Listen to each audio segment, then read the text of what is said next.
नमस्कार दोस्तों। दशहरा हर साल आता है।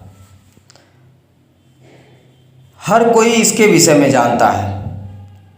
अगर इसके अर्थ को एक बार समझ लिया जाए तो समझो हमने उसी दिन और उसी साल सही मायने में दशहरे का त्यौहार मना लिया। वो राम है, वो राम है, वो राम है, वो राम, आधार जिंदगी का है और जीव प्राण का नाम।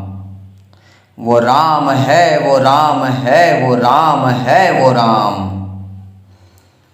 भगवान राम के नाम, त्याग, तपस्या और बलिदान की गाथा गाने के लिए ज्ञान के शब्दकोश में अब कुछ बचा नहीं दिखाई देता।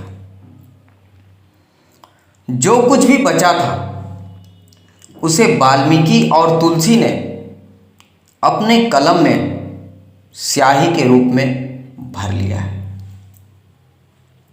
फिर भी अपने अल्प ज्ञान के धुंधले नेत्र से कह सकता हूं, राम कोई मजहबी देवता नहीं। वे समस्त मानव समाज के, चाहे वो किसी जाति का हो, किसी वर्ग का हो या किसी धर्म का हो, उसके जीवन में हार कर विश्राम न करने की ऊर्जा है, वो ऊर्जा प्रदान करते हैं। जो पराक्रम का सूर्य हो,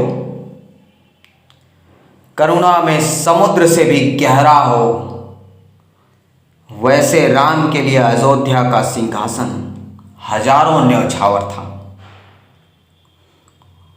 उस सिंहासन को छोड़कर आगे बढ़ना उनके महान तपस्वी होने का प्रमाण दिखाई देता है।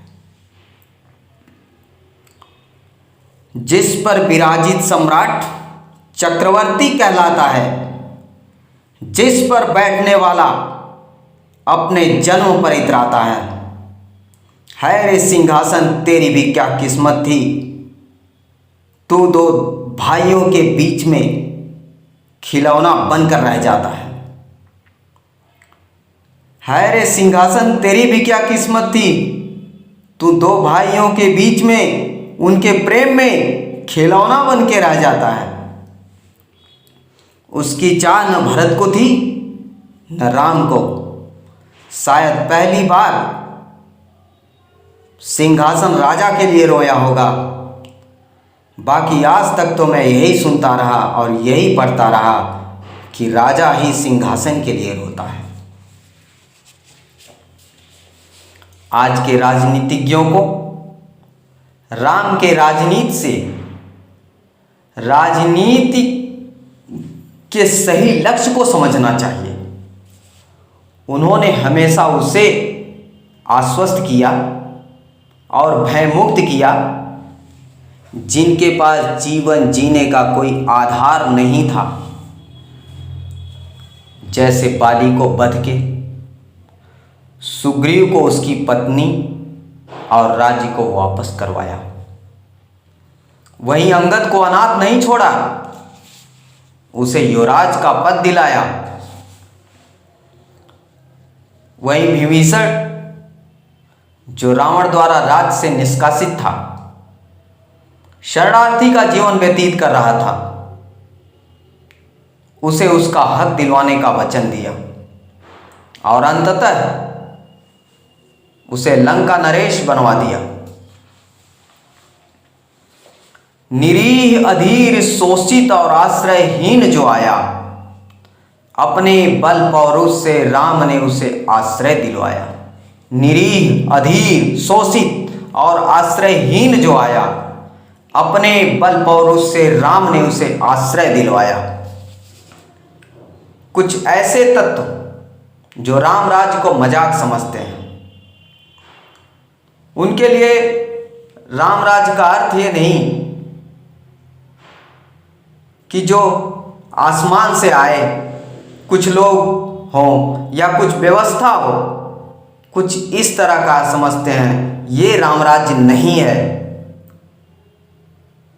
राम राज का अर्थ किसी एक पार्टी के लिए नहीं है, सारी राजनीतिक पार्टियों के लिए यह एक शब्द नहीं है।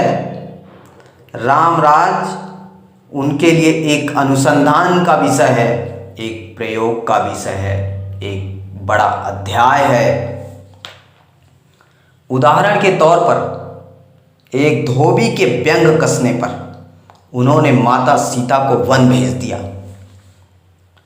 क्या वे नहीं जानते थे कि माता सीता क्या हैं, कैसी हैं? क्या माता सीता के लक्षण का प्रमाण धोबी देगा? नहीं। भगवान श्री राम ने ये दिखा दिया, एक राजा के लिए सिर्फ कुछ प्रसिद्ध और विशेष लोग ही विशेष नहीं होते। राम ने उस धोबी की बात इसलिए मानी कि उस धोबी को ये ना लगे कि राम के राज्य में साधारण आदमी को न्याय नहीं मिलता। अगर इसी मुद्दे पे सारी राजनीति की पार्टियां काम करें तो वह किसी धर्म का हो, उसे हर राज्य राम राज्य ही दिखाई देगा। राम राज्य के अर्थ को समझो, धर्म जाति से इसे ना तोलो, खूब सोच के कर लो प्रयोग, तब आगे तुम कदम बढ़ा लो। राम राज्य के अर्थ को समझो, धर्म जाति से इसे ना तोलो, खूब सोच के कर लो प्रयोग, तब आगे तुम कदम बढ़ा लो। जय हिंद।